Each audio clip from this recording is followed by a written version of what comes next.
Fantastic game to be involved in. I said every time we play these big games, it's why you're in football.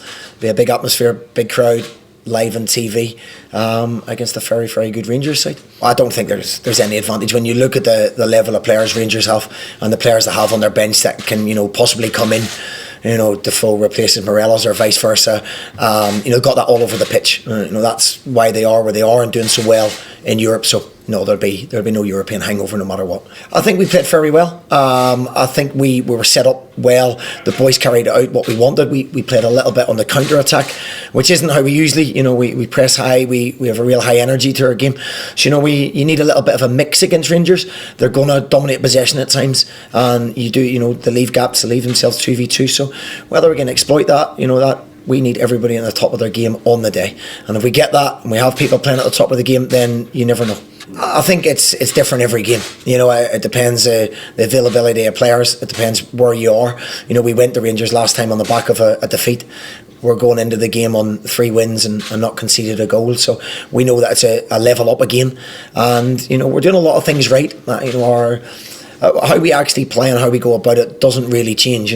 Systems don't really change. Your principles, what we're trying to do, and we'll continue and try and take the game to people. I think the level of disappointment in the dressing room showed maybe how far we've come. No matter what they say in the press and how much they talk about, they believe they can go and do things. Actually going to Ibrox and challenging Rangers and putting on a good performance. Ultimately we lost the game. You got to remember that we lost the game. We lost at that set play, which was the biggest disappointment.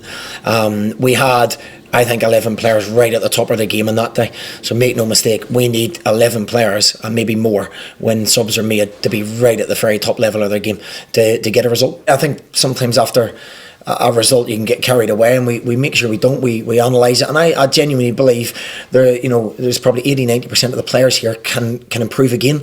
I believe there's another percentage in every player, decision making, how we press at times.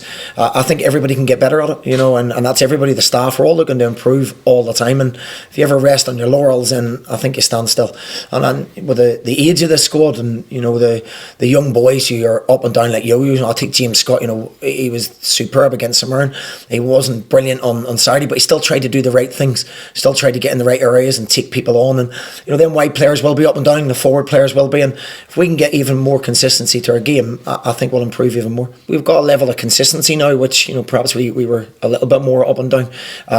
Big Bevis coming in when Peter was ill. He came in the Celtic game, he was excellent. He's come in the last 2 games when Peter was ill. It wasn't quite right to start on Saturday, and it gives me a real problem, but a good problem. We have got a wee bit of strength and depth. We're not got a huge squad, but the quality that we do have with our younger players as well, then I have a real belief in whoever comes in will do a job to the same standard.